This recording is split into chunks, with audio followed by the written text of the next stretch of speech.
Right, so it's all being recorded now. Okay, so you'll have this going forward. As mentioned, they are riverside apartments on the river. You might be wondering what this is. Well, this is actually a London City Airport. Okay, so that's so the planes fly in and land here, and way down here somewhere is where the terminus is. You can't get direct flights from Vietnam to London City Airport, I'm afraid, but you can do it via Frankfurt and via Paris if you wanted to. But most people will come into Heathrow or Gatwick from Vietnam. But you know, clearly, if you arrived at City Airport, it's only about 5 minutes to get to the campus, going you know, by taxi or even by bus. But this Docklands campus is home to we've got a 24-hour library there. Our engineering students are around about here somewhere. We've got architecture on campus there. We've got the business so MBA students there. We've also got sociology, politics. We've got a massive sports complex there. I know it's the Olympic Games in Tokyo at the moment, but London had the Olympics back in 2012, and every London university had to look after one of the teams for the Olympics. So University of East, when I was at Brunel at the time, we looked after South Korea and Malta. But the University of East London looked after the United States of America team. Okay, so our sports facilities had to be up to a standard where the America team would be happy with it. Okay, and they're the most demanding and the largest team going to the games. So we managed to create some of our fantastic sports facilities there. And in fact, we've got an elite athletes area here as well. So if you do have any sporty type people, we're really pretty good on sport. You'll also notice that there's a railway track here, and we actually have our own station at London Docklands, okay, called Cypress Station, okay. So it's a light railway, so it goes this way.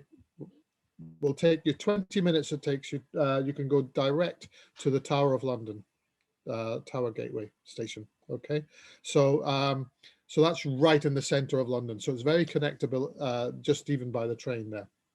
But it's also a way that you can get to our other campuses as well by changing at Canning Town and then going to Stratford. But we have a bus as well, so that's we have a free bus that takes them to other campuses if their studies are not on the campus. All the accommodation is on this one. Okay, so we don't have accommodation at the other campuses, although there are private ones. So why Choose Uel? Okay, we did say it's in the top 200 modern universities in the world, young universities. So that's any university that hasn't been a university longer than 50 years old officially. Okay. That's not to say that we didn't exist as an institution in higher education before 50 years ago. We have our roots that go back to 1892. Okay, so we have been a presence in East London for that time, but we didn't officially become a university and get the Royal Charter until 1992. So, and it's also one of the we're recognized for our teaching. So some universities are more research focused. We tend to be more teaching focused. So we're in the fourth in the UK for teaching amongst these young universities in the UK. And there we go. Everybody's got a QS ranking somewhere, and we're, you know, that changes every year. So at the moment it's around about that. But we did mention our strengths in architecture and our strengths in civil engineering, partly because we're kind of unique in the fact that our architects and our engineers work in the same building and attend some of the same classes together and materials studies, and they work in projects together, and so they bounce off each other so that they learn. I mean, if you were learning civil engineering in another institution, you might not ever see an architect until you graduate and you're working on a project. Whereas here, you're meeting young architects and sharing ideas and telling them how it'll stand up when they've got all these wonderful things, and you learn off each other doing real practice. The British Psychology Society accredited business psychology course is the only one that's accredited by the British Psychology Society in London, okay? And that links into the other thing we were talking about, psychology school, being first in the UK for research impact, okay? Now, don't worry about this saying 2014. They check this every 7 years, and they're checking it this year as well, okay? So we've submitted our new sort of, oh, sorry. Let's go back a bit. The new research impact. And what that means is, what difference has the research made to the world? Okay. So we're ranked #1 in the UK for the difference our psychology school has made in its research efforts. So it's not all theory and it's stuffed away somewhere in a library or whatever. It's actually made some real impact into the local community, into the world community, into the thinking of psychology. So and being #1 in the UK means it's world class. It's got every academic is internationally renowned in their field in psychology. Okay, so you're learning from the best at the cutting edge, and you know, we're a careers-led university. We're entering into partnerships with people like Amazon, and there's a whole new hub that's coming up next to us in the Docklands, where there's sort of a new industry 4.0, industry 5.0 developments going on as we speak. We've got 3 campuses, okay, Docklands, Stratford, and another one in University Square, Stratford. The Docklands campus, as I mentioned, we do the architecture and engineering there, our arts and digital industries. We also do things like fashion, social sciences, the sport side of the health, sport and biosciences is on Docklands. Whereas on our Stratford campus, the other bits of the bioscience and health are in our Stratford campus, as is the famous psychology school, and as is our School of Education and Communities. Okay, there might be a link to a virtual tour on these buttons when I put this in the chat. We'll see if that works later. Okay, and the University Square Stratford is our home to our law degrees and our business master's programs, our dance and theatre, music, a whole range of performance, things like that as well. The reason we put the dance and theatre there is because Stratford is you might have heard the West End in terms of theatre land in London. We're the East End of theatre, and there's a lot of big stuff going on. So students can perform and put their work on and be seen by the general public in Stratford. Next one. So the Docklands campus is a very modern campus. It's pretty much since 2012, but even last year we had a big massive refurb of all the documents, all the buildings, and the accommodation blocks were refurbished last year as well. That's the University of Stratford building, and the oldest building, when I'm saying back in 1892 and whatever, that's when this building was built. Okay, for us, and that's where a lot of our nurses are students study. Okay, so well, okay, you've got a lot of choices. What type of university are you? Well, we've got this vision, and our chancellor came in, our vice chancellor came in 2018 with a 10-year plan. Now we're 3 years along that plan in terms of what we're going to do, and the changes have already been immense. You've seen it in terms of the variety and different types of students. We have a lot more variety of international students than we had before.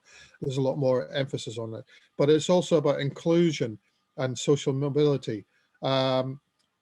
People go to the university because they've got an opportunity to study that they might not get in other environments. It's driven by a passion to sort of make sure that any of the teaching and research that we do matters, that it makes a difference to people. that it connects communities, that it has an impact. We're trying to make sure that every student knows what they're going to do before they graduate. What's the next step in your career? We're lining people up to have a job, not just give them a certificate and say, go on and get it, carry on with your career. They will know what they're going to do before they've left, okay? And mental wealth is a big thing in terms of, right, the job that that we start thinking about now might not be a job in five years' time. There might be a different job. There will be new jobs, new opportunities. So how do people cope with that? So we build up this idea of resilience, of their emotional welfare, their social welfare, physical welfare, cultural intelligence, in order to prepare everybody for whatever this next 21st century presents. And to underpin that, we make sure that every student has what we call a careers passport that identifies all the skills that they're learning and competencies that they're learning along the way, as well as the actual degree or certificate that they're getting and the modules that they're getting. They will learn, they will have accreditation programs, for instance, Chartered Institute of Management or Chartered Managers Institute or Chartered Institute of Marketeers, or the British Psychological Society or the Civil Engineering charterships. Everything that you will learn, you'll have evidence-based support so that employers know exactly what you've done alongside the degree, okay? And the idea of a connected campus, connected not just to the three campuses connected to each other, but connected to the wider community, not just in terms of the buildings, but also digitally, connection to industries, connection to, if you want to become self-employed, how do you develop your own business? What facilities can we put on the campus to make this accessible for everybody? And this is really happening now. The changes that are happening even in the past year of what seems like a 10-year plan have already, the seeds have been sown. So your students will actually enter this campus and see a lot of new developments. Graduates will be ready for this for Industry 4.0 and 5.0 and 6.0, okay? Things are rapidly improving, but we're working with industry to make sure that the knowledge that the students are learning and the flexibility and ability to learn new stuff is embedded in every area of the studies. Okay, so we've got in the region of 400 courses that they could possibly do. So I'm not going to touch on everything today, but I will, as I say, I keep mentioning architecture because it is well renowned as a subject for University of East London. And it's also one that people from Southeast Asia generally, we get a lot of people from, say, Malaysia and Singapore and Indonesia, and a couple from Vietnam that want to do architecture with us because it's recognized back at home, and the reputation is there. And it's also half the price of doing it at University College London, UCL. It's the people that teach it are practicing architects and designers, and it's a very practical course. Apologies, sorry. Our computer science is another area where we've really improved immensely in terms of the rankings. Fully accredited by the British Computer Society, second in London, and third amongst the modern universities in the UK. We're particularly well known for cybersecurity and digital forensics and that kind of area, but we've also got a flourishing games computing area and all those sort of games-related industry. Those are not for people that just want to play games. There's a lot of mathematical context in it. So, but it's a very fulfilling program. And as I mentioned, the engineering again, there is, even through lockdown, The one thing that didn't close in London was building new buildings and new infrastructure. And there's a lot of major infrastructure projects going on at the moment. High-speed 2 railway links, Crossrail. We built 2 football pitches, Tottenham and Brentford, and we built the biggest sewage system in Europe. Has been completed over this period, plus a lot of general housing. And what we do is we make sure that all our students go to and visit one of these construction sites every week, okay? So that they're getting real experience of what it's like to be a civil engineer and what the project management is like, and what the realities of working in this area are, and they're making industry connections for the future if they want to get a job. It's a very employable course. This bottom bit here is the university, but over the next few years, this whole area is developing. So this Royal Albert Docks will be a hub for Amazon. Sorry, I'll go back one slightly. Apple,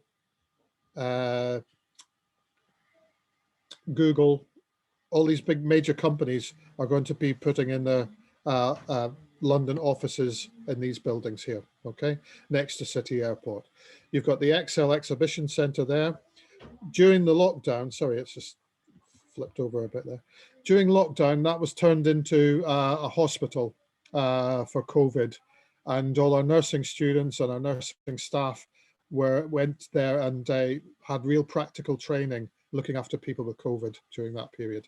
Even our engineers made personal protection material and visors, and staff were involved in supporting it during that period.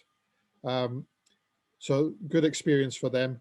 But you can see how connectable it is. Where that railway goes, it immediately goes into these areas. You've got Canary Wharf is on our doorstep as well. That's the sort of business hub. So any of the business students or finance students can get can think of that as an area to expand their knowledge. Many of our academics work in that sector as well. Work part-time as consultants as well as being academics, okay? So there's a lot of crossover. We all know London's a fantastic venue, okay? Even back in 2019, it was voted the best city in the world for students by students, okay? There was massive surveys of saying, where would you like to go and what's it like? It's very student friendly, as well as being tourist friendly, it's a student friendly. And the student bit of it is more geared towards East London, because that's your opportunity for the job market as a graduate, for doing industrial placements, for even just the practical things of being able to get food that is similar to what you would eat in your own country. So there's lots of if you go to Hackney, which is not too far away from Stratford, there's lots of Vietnamese restaurants and wholesalers and bits and pieces there, so people will feel at home. And Stratford itself has got food halls if you want to eat out. It's got the biggest shopping mall in Europe. It's got the sports facilities that we had from the Olympic Games. It's got opportunities to work. So, this came up before. Can students work while they're studying? Yes, they're allowed to work 20 hours a week. And particularly in areas like hospitality and retail, all the pubs and the bars and the restaurants are crying out for students to work for them. And if you're Vietnamese, there's lots of nail shops if you want to do that kind of thing as well, okay? Right. Yeah, so can I study? Yes, you can study part-time during term time. But you can actually, outside of term time, during the Christmas and Easter breaks and summer breaks, you can work full time if you're an undergraduate student. So, yeah. But the last bit I'm going to say is, if you're actually doing a degree in finance, why do you want to work in Starbucks? You know, look, go and try and find yourself a job in something relevant that will help your future career as well. And those opportunities exist. We got in the city of London, we have 5,000 major international companies that have London as their head office. Okay. They might have head offices in New York as well, and Frankfurt or wherever, but they've all got a London head office, okay? So there are opportunities. If you're in the IT sector, it's an amazing opportunity because all of these companies will have an IT department, human resources, marketing, all these kind of jobs are available to you. The legal side of things, okay? These are just a flavor of some of the companies we work with. And where our students end up working, okay? Many of them household names in the UK, but you'll recognize that some of them are international there as well, and that's just a few of them, okay? Architecture, we've talked about that. Computer science, I won't go through them. I'm conscious of time, so I'll just go through that. But another one I wanted to pick up on is our accounting and finance course, which is another one that was first in London back in 2018. It's still in the top 5 and has been every year in London. It's got the largest Bloomberg training suite in the country working on there. And it's accredited by not just ACAS and CIMA, but all of these professional accreditation bodies. That's 6 different accreditation bodies have approved our accounting and finance program. And what that means is, even if you ever wanted to do the exams and qualifying things after you graduate, our academics will still support you for 3 years afterwards. Now, as I say, I worked at Brunel, I worked at City, I worked at Queen Mary, I don't know another university that does this, okay, that looks after the students when they're not even students anymore, okay? But this course also gives them 6 hours a week, one-to-one time with your academic, okay? And that's a very rare thing. Our business and management, okay, it's very well accredited. Chartered Management Institute, Chartered Institute of Marketeers, the Chartered Institute of Personal Development. So that covers your HR sort of area. We have very strong links with the financial cities. And as I say, this recent innovation of the Amazon Career Zone means that you will have qualifications related to that as well. I'm not going to say it's the most fantastic MBA in the world, but it's certainly one of the most affordable in the world, because to actually think that you could get an MBA for £15,000 is unbelievable, and yet it is a real MBA. Okay, we have an optional placement year, because some people say, well, I don't have my 3 years work experience in order to do the MBA in 1 year. We say, well, that's okay. Why don't you take the optional placement year, and then you're going to gain work experience as part of the MBA while you're on the placement year, okay?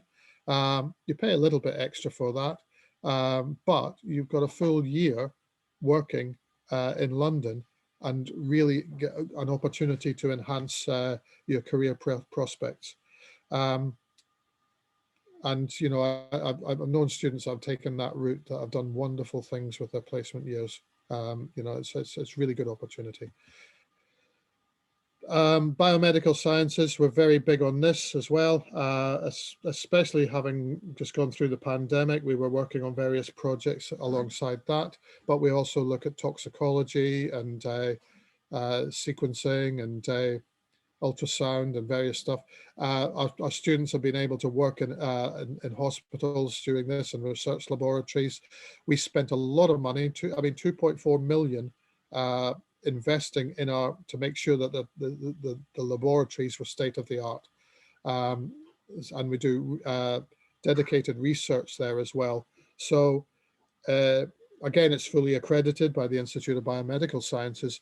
And then you can go on to do pharmacy or drug therapy or a range of medical areas within this school. Okay. Our visual arts are world renowned. I mean, I've got to give you an idea. Our head of fine art, I don't know, you might not have heard of something called the Turner Prize. Okay, the Turner Prize is given to the best, because it's only given to British artists, but it's given to the best British artist every year. And anybody that you've ever heard of as being a British artist, whether that's Banksy or Damien Hirst or Tracy Emin or Anthony Gormley or Anish Kapoor, all of them have won the Turner Prize. But not only that, our head of fine art, and there's only one winner every year. Okay, it's not like the Oscars. Not lots of people get it. Only one person gets it every year. Okay, and our head of fine art is a Turner Prize winner. And not only that, he's gone on and taught another Turner Prize winner, James Chapman. Okay, now having that level of excellence in our art department makes you comparable to any other art department, to the Royal Academy, to University of the Arts London. We have students from the University of Arts London that are coming to us to do their postgraduate stuff. Okay. So if you've got anybody interested in fine art, illustration, graphics, ceramics, those kind of areas, photography, get them in here, because this is the best opportunity for them. Even the technicians, they are doctors, have the level of a PhD. Okay, it's the most overqualified technical staff in the UK, in a UK university. So you might not get too many people interested in that area, but when you do, you know where to send them. Seriously. Okay. And you know, as I say, we've got lots of other subjects that we could talk about all day. You may or may not know, I don't know if Ivy told you, but my wife is Vietnamese, and her cousin's daughter is living with us. She's a student with us at the moment, doing this one here, hospitality management. Okay, and working part-time. She works in Wagamama's part-time. It's related to her course, so she works 20 hours a week doing that as well. So there are opportunities, and there's a whole range. Psychology, maybe I'll just go back. I'll touch on the psychology and just sort of say, it's not just, right, these are undergraduate programs. We can do it with criminology. You can do a straight psychology course, but at master's level, we've got the business psychology, we've got clinical psychology, a whole range of different psychologies. Positive psychology, applied positive psychology is one of the most up and coming areas in psychology, and we've got fantastic expertise in that. We've even entered into an agreement very recently with one of the most prestigious psychology universities in Southeast Asia, in Singapore, the University of Applied Psychology, Positive Psychology there. And so we're doing, you can do a couple of modules there and a couple of modules with us and get a combined honours. But, you know, I would say people come into London, send them to us, to the psychology department, because it's not going to be easy to get in. Okay. But if they're suitably qualified, you know, that they will thrive in this area. And what makes our psychology so great? Well, we mentioned this thing called impact and community connectivity. What I would say, and I don't mean this in a bad way, if you were a student of psychology and you went to Harvard or Yale or Cambridge or Oxford, okay, 60 to 80% of the work that you would be producing would be based on your study of other psychology students. You get a project, you've got to sort of do questionnaires. Who am I going to ask? Oh, I'll ask all my friends in my class. okay? Our students don't do that. Our students are very much involved in the East End of London in terms of working with the community. We have a drop-in centre where people with real social problems or real psychological mental wealth problems can come in and discuss them with a student under supervision, okay? So, the research that our students are doing and our staff are doing are based on real human beings from a whole range of backgrounds, and therefore the outcome of those studies are more valid in terms of the psychology conclusions you can draw. Because there might be a lot of people at especially in East London, where the first language isn't English. They might have come from a migrant background. They might have come from a poor background with some social problems. They might have drug-related issues. They might have domestic violence-related issues. They might have various, especially during lockdown, there might have been welfare issues. All these kind of things, but our students are on hand under supervision to guide them through this, to sort of coach them, to mentor them, to counsel them, and then gain that experience of having done that. And I think that's the underlying reason why, if you're doing a master's or a 3-year degree in psychology at UEL, you're going to gain so much more than you would going to another kind of university where a lot of it's in theory, okay, or practicing on other students. So that's an important thing to sort of bear in mind. And it's not just our psychology, our law department also works with the local community as well. If anybody's got legal issues that they want to talk about family law and things like that, we have a drop-in centre for people to do that. If our business school does something similar with people with entrepreneurial ideas, if they want to come in and test them out, we can work with them and support them. And even our music and drama people go out to community centres and help people get exercise fit and dancing and stuff like that. Lots of stuff going on, okay? As I say, every student knows what they're going to do after they graduate, okay? I've talked about all of these facilities. We've put a lot of information. Our libraries are open 24/7 and have been throughout the pandemic as well. But of course, a lot of it's online now as well. People can access all the documents that they need online as well. And we've got a very strong student support centre. In fact, it's been voted #1, by students. So that's to cover all sorts of areas. I'm going to just touch on accommodation and give you an idea. I don't know if you guys can see all the pictures there. I'll move this out of the way. But so they are Riverside apartments. Share a kitchen, but you have your own room, your own ensuite, your toilet and shower facilities, your bed, your study area. You only share the kitchen, and there's a common room as well with a TV in it and that kind of thing, and the laundry room. But everything else you can swipe card entry, and price wise, it's very competitive a month. Now you might think that's quite expensive, but compared to outside of London, outer London, that is really cheap accommodation, especially when you consider that it includes everything in terms of your internet access, your electricity, your gas, your water, that kind of thing as well, okay? And that's what the accommodation looks like. And here's a typical undergraduate room. You can't see all of it. It's just the corner of it. So you can't see the shower room and whatever, but you can see there's plenty of space for the storage and for the to be able to study and to be able to sleep and relax. The kitchens are fully equipped, so nobody needs to bring a rice cooker or very cooking materials and stuff like that. It's all going to be there, okay?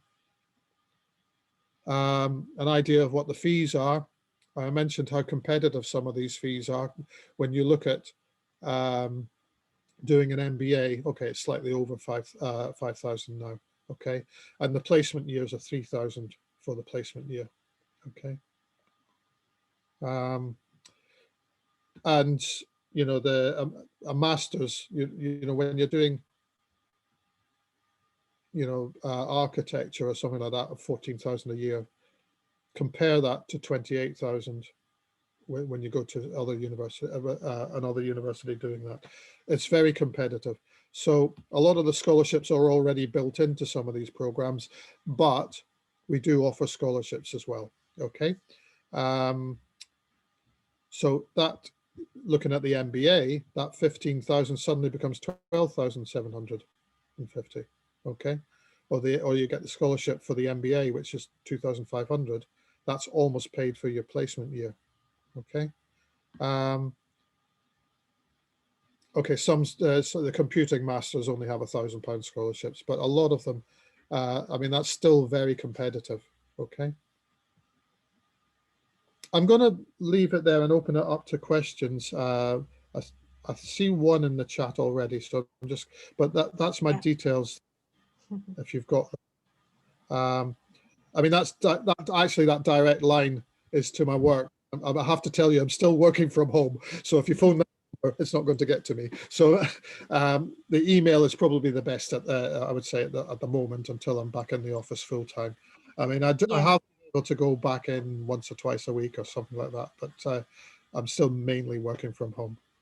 That makes sense. So and also, if you have any question, feel free to ask your education, myself, or your regional marketing manager in your country as well, and then we get back to you as soon as we hear it. Yes. So Patrick, we have a question. Perhaps you would like to answer it live, or would you Yeah, prefer to no, do? that's Yeah. absolutely fine. No, Yeah. thanks, Vita. Yeah.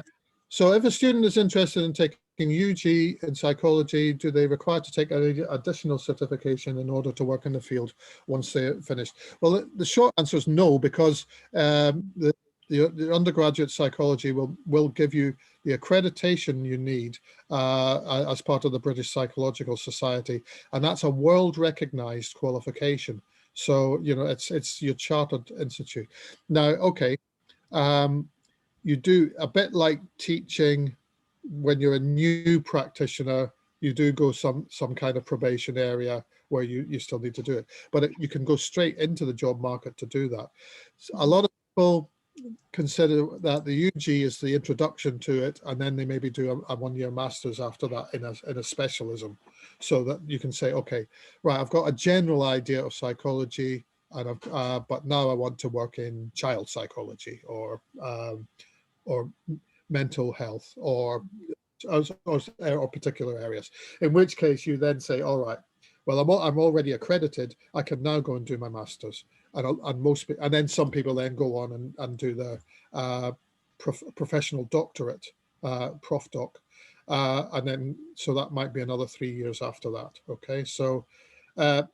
So it's a bit like becoming a doctor. It will take you 7 or 8 years to get fully qualified and everything, but other people do take the first degree, and you know, a lot of them actually, if they do something like business psychology, might not want to be necessarily a clinical psychologist at the end of the day. They might say, okay, well, I want to work in this to actually look at organizational psychology and work alongside a major company and support the staff alongside human resources and other areas like that. So there are opportunities within that. But if they really want to do sort of research, I would say, you know, carry and look at your masters after that. Yeah. I hope. Yeah. Uh, Yes. Thank you very much. I think we have a like a question earlier than that from oh. Tracy. So I accidentally pushed the answer button. So she has a question in terms of the transfer student. So her student is currently studying finance in British University in Vietnam, BUV, Mhm. and she would like to ask once the student finished the first year and would like to transfer to UEL for her second and a third year. Would that be possible? And like in terms of like RPL or like advanced standing, like which Right. criteria that in terms of Okay. admission that the school is looking for, perhaps like maybe syllabus, Yeah. class syllabus, and outlines. I just name it there. It's a very common Yeah. No. yeah. Yeah. No. That's absolutely right. So, I mean, uh, depending sort of right, depending what level they're at, because say we've got to sort of do a great comparison. If they're doing a 4-year degree in Vietnam and it's a 3-year degree in the UK, that first year might get them into our first year, if you know what I mean, okay. Yeah. Um, but if they've done say 2 years and you're going into our second year, then it's a case of us looking at the transcripts, looking at the individual modules and matching them to what they would have covered. Um, a lot. We have. I mentioned mental wealth and well-being. We have a dedicated module at every year focusing on that area, and that's quite a tricky one to match. But it's one that we can also say, look, if you didn't do that in our first year, you can. Our second year, we can also work around it. That's not a problem. In fact, what we've started to do, we've got actually quite a few top-up degrees now, okay? So just the final year. So if the students are coming to the end of their third year of a 4-year degree, we can certainly look at them and match them into a top-up degree. They're in the sort of business school and in computer science. The engineer ones are not really like that, to be fair. You need to do at least 2 years to get the accreditation in the UK. But any of them, we can. What you need to do is you say you're applying for advanced standing, and if they make that clear in the personal statement that they're applying for advanced standing and want to be considered for level 2 or level 3 or whatever it is, okay, then that goes straight to the academic from our admissions team for a judgment on that. Sometimes they'll call me and say, "Do you know about this institution?" And I'll say, "Yeah, that's Yeah. and I can do that." But yeah, no, that's fine. Yeah. I hope that's helped. Yes. Just another question in terms of like the you mentioned faculty as well. So I'm pretty sure that some of our Asian partner here, they also wondering how long does it take for the faculty to assess the advanced standing from your experience? Um, I'm going to say that, it's not usually too long. It can be a couple of weeks, okay? Uh, and it kind of depends on the time of year and how busy everybody is. Right. So, Right. but I mean, at this moment in time, if they're teaching, they're full on Yeah. teaching. Totally. But even when they're not teaching, a lot of them are involved in, at the moment, say, in the clearing hotlines, so that they're getting bombarded. But Yeah. then that's actually not a bad time, because I can then say, okay, look, I know who the person is. Here's the stuff. Can you have a look at it? And then they'll look at it in the normal Yeah. course of the day and get an answer pretty quick. So some schools are better than others.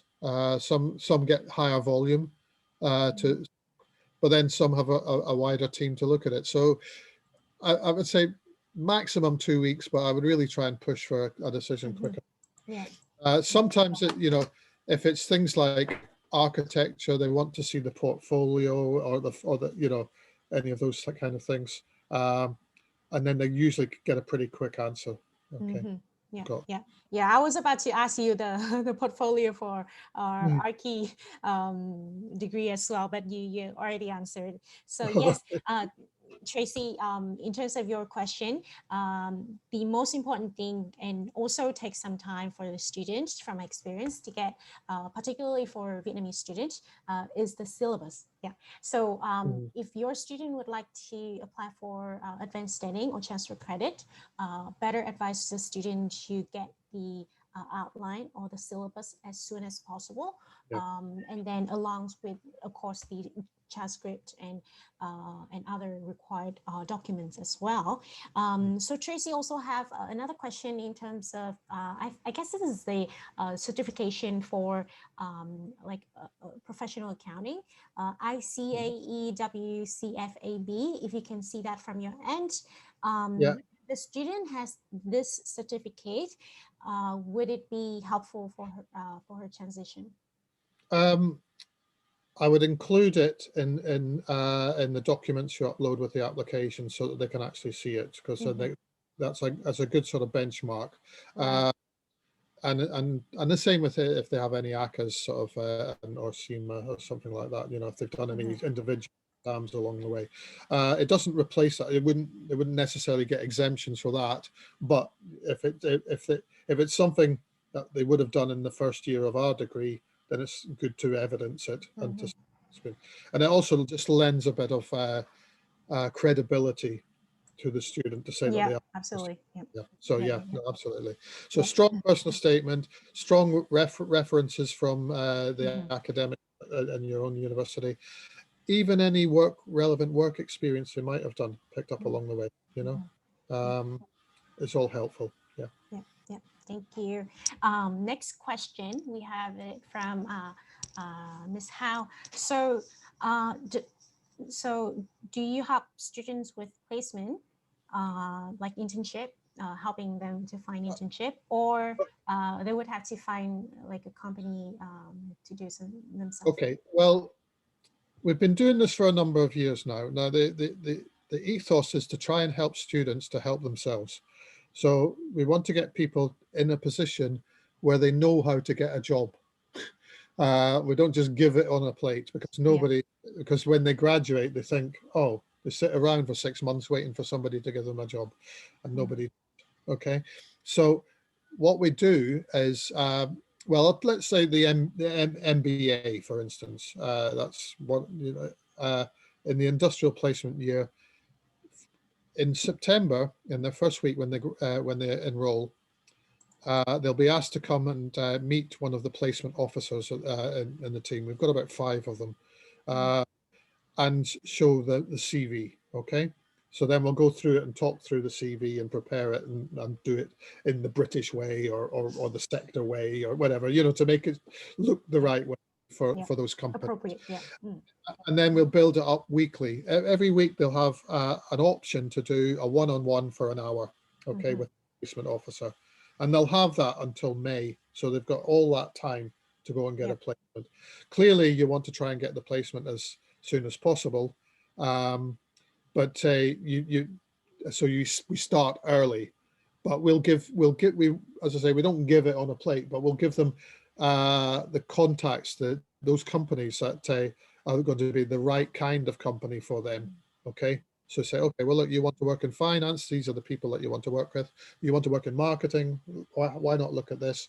You want to look at retail sector. What do you want to look at? Gucci or what is it? Okay. So we'll have a look and then sort of tailor them and say, well, here's the people we've worked in the past with. Here's their contacts. But you've got to make that commitment. You go to the networking opportunity. You go to the interviews. You go to the selection committee, stuff like that. And then, okay, even if you don't get your first one, we have a wash-up meeting with them and say, okay, well, what went wrong? What went right?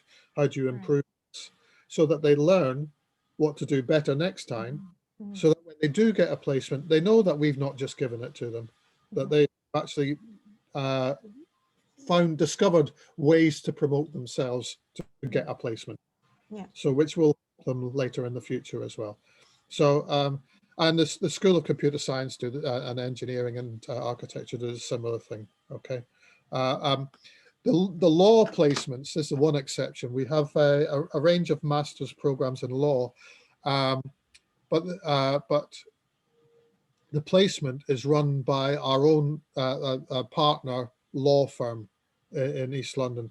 So you don't have to go and find another lawyer. We will put you in that one. Okay. So this will you work for. Okay. So that's a lot easier. But all the other ones, they will go through that learning process. Yeah. I think it's a really great way to like push the student moving forward and really learn from their own experience of finding placement, and it's their experience. We just cannot feed it to them, as they would still have to learn it once they graduate from the university, and they have to sail their own boat. I have That's to say that. absolutely right. Yeah. So yes, if you have any student that struggling with, like, this is all coming from my own experience as well. Mm, When I face any, like, difficulties in terms of finding placement, I usually come back to my teachers and faculty members, or even, like, people working in the career service center, like letting them know what happened, like, perhaps they could have any, like, insight or feedback to me, so that I can do much better in the future, like interviews, or like, just some small improvement in my mm, CV or like resume would make a big difference. Yeah, absolutely. so hope that you can encourage your student to not be discouraged, and just believe in themselves, that they can find placement in the UK. Yeah, and seek for help as always. Yeah. Yeah, So, absolutely. yeah. Another question from Kim.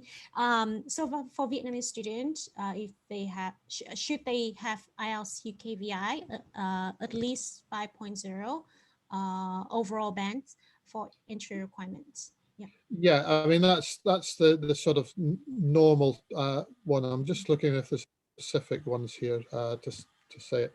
I mean, IELTS is the main one that we'll take, but we'll also take TOEFL. We'll also take Mhm. Oxford International, Pearson's, um, and we have. If people already have an IELTS, but it doesn't meet our requirements, we've currently got an English, our own in-house English language test. Yeah. Okay, so we can.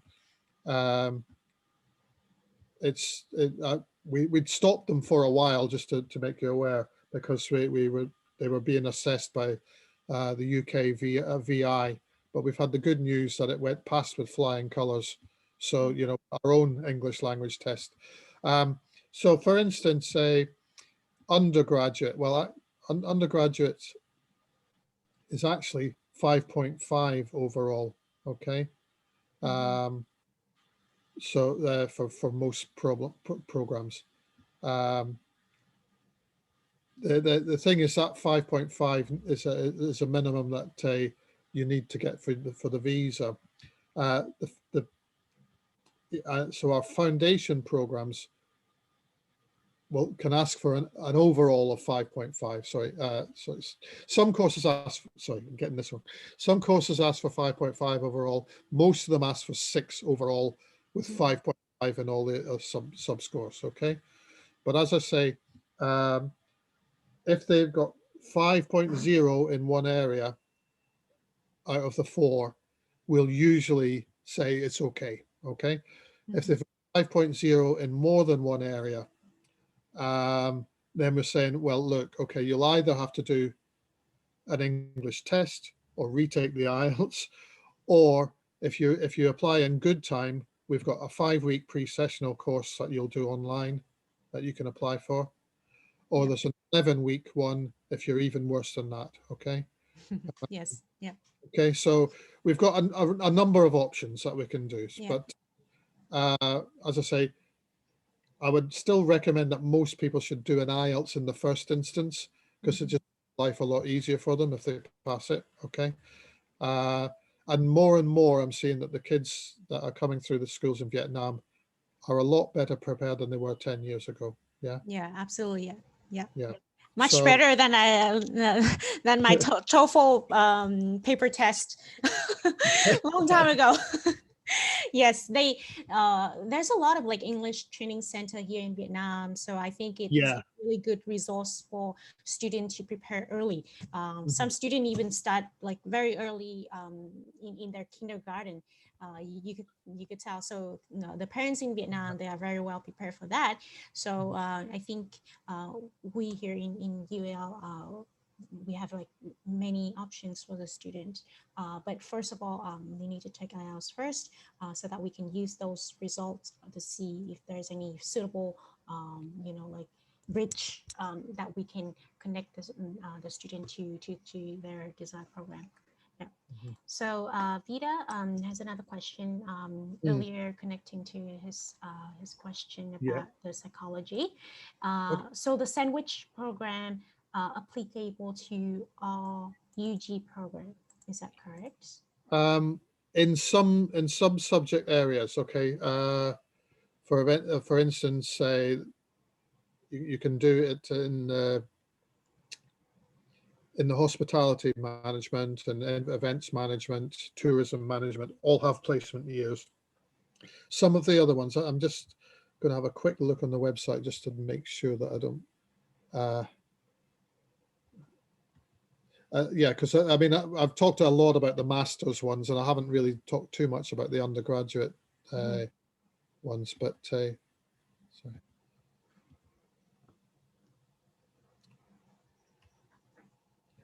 We also have limited study abroad for some programs as well. So, for instance, if you want to do first year with us and then second year in a different country and then come back and do the final year, that applies to some courses. But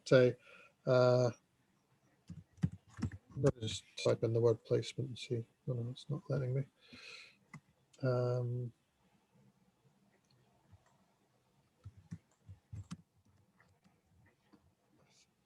just want to see if any of the engineering ones. Um,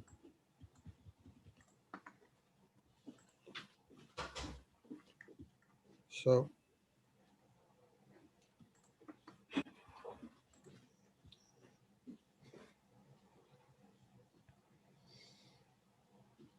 yeah, I'm just looking at civil engineering, optional placement years available. Um, so I'll quickly, if I quickly share my screen again, maybe that's easier for me rather than just talking about it. Yeah. Let me have a look. Sorry.